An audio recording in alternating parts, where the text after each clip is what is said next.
আপনারা যারা ফেসবুক পেজে বা প্রোফাইলে ইনস্ট্রিমার সেট আপ পান, তারপর কি ফেসবুক টিমের কাছে মনিটাইজেশন অ্যাপ্লাই করেন, বাট পরবর্তীতে দেখা যায় আপনাদের কিছু ইস্যু ধরাই দেয়। এই যে আপনারা স্ক্রিনে দেখতে পারতেছেন, restrict monetize, limit originally of content এবং আনঅরিজিনাল কন্টেন্ট।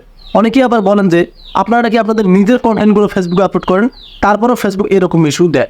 সো এই ইস্যুগুলো কীভাবে রিমুভ করবেন বা এগুলো কীভাবে সমাধান করবেন, এই ভিডিওতে আমি আপনাদেরকে প্র্যাকটিক্যালি দেখাবো।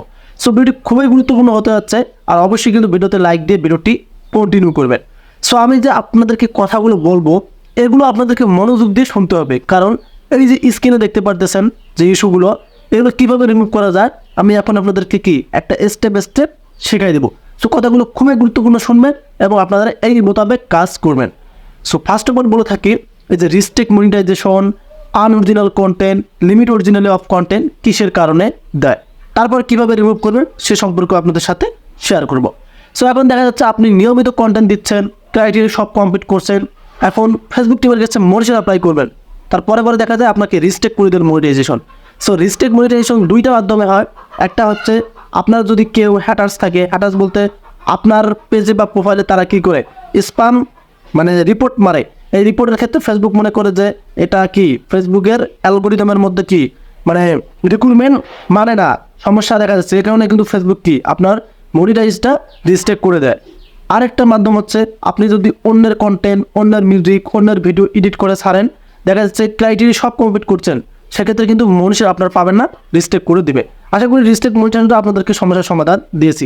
এই যে এখন আনঅরিজিনাল কন্টেন্ট তখনই ধরবে যখন আপনি আপনার অন্যের কন্টেন্ট, অন্যের একটু মিউজিক, অন্যের একটু ফটো, ফেসবুকে কিন্তু গাইডলাইন খুবই কঠিন, এগুলো যদি আপনারা মিস্টেক করেন সেক্ষেত্রে তারা আনঅরিজিনাল কন্টেন্ট ধরে থাকে।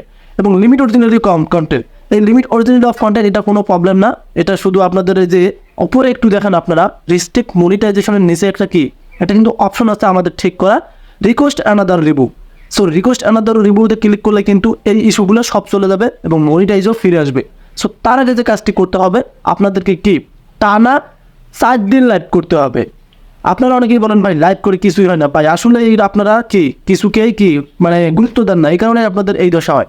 সো আমি যেটা বলছি এভাবেই কাজ করবেন, টানা 4 দিন লাইভ করবেন এবং যে রিকোয়েস্ট অ্যানাদার রিভিউ অপশনটা আছে এখানে ক্লিক করবেন, দেখবেন আপনাদের এই ইস্যুগুলো সব চলে যাবে। তবে আরেকটা কথা, যদি আপনার পেজ বা প্রোফাইলে অন্যের কন্টেন্ট, অন্যের মিউজিক এরকম ভিডিও থাকে, তাহলে কিন্তু রাখা যাবে না। ভিডিওগুলো ডিলিট দেওয়ার পর 4 দিন লাইভ করার পর কিন্তু রিকোয়েস্ট অ্যানাদার রিভিউ যদি আপনারা ক্লিক করেন, ইনশাআল্লাহ আপনাদের সব ইস্যু চলে যাবে এবং আপনারা মনিটাইজ ফিরে পাবেন। সো এই যে আমি আপনাদেরকে টপিকটা শেয়ার করলাম, এটা কিন্তু খুবই গুরুত্বপূর্ণ একটা টপিক। পারলে কিন্তু ভিডিও করে শেয়ার করে দেবেন আপনাদের বন্ধু বান্ধবের মাঝে, কারণ এরকম প্রবলেমে অনেকে পড়ে থাকেন, হতাশ হয়ে থাকেন, অনেক কষ্ট করে পেজ দাঁড় করেছেন।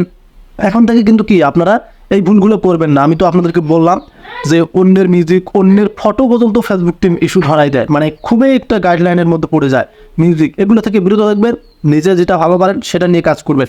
আর এই যে যদি প্রবলেম এগুলো থাকে আপনাদের, তাহলে আপনারা সাইটটা লাইভ করবেন আর অন্যের ভিডিও থেকে ডিলিট করে দেবেন। সাইটটা লাইভের পরে রিকোয়েস্ট অ্যানাদার রিভিউ ক্লিক করবেন, দেখবেন আপনাদের ইস্যু একদম চলে যাবে। সো ভিডিওটি আপনাদের কেমন হলো, যদি ভালো লাগে অবশ্যই কমেন্ট করে জানিয়ে দেবেন, আর যদি বুঝতে না পারেন সেটাও কমেন্ট করে জানিয়ে দেবেন। সো নিয়ে আসবো আবারও আপডেট ভিডিও, সে পর্যন্ত ভালো থাকবেন, সুস্থ থাকবেন। আল্লাহ হাফেজ।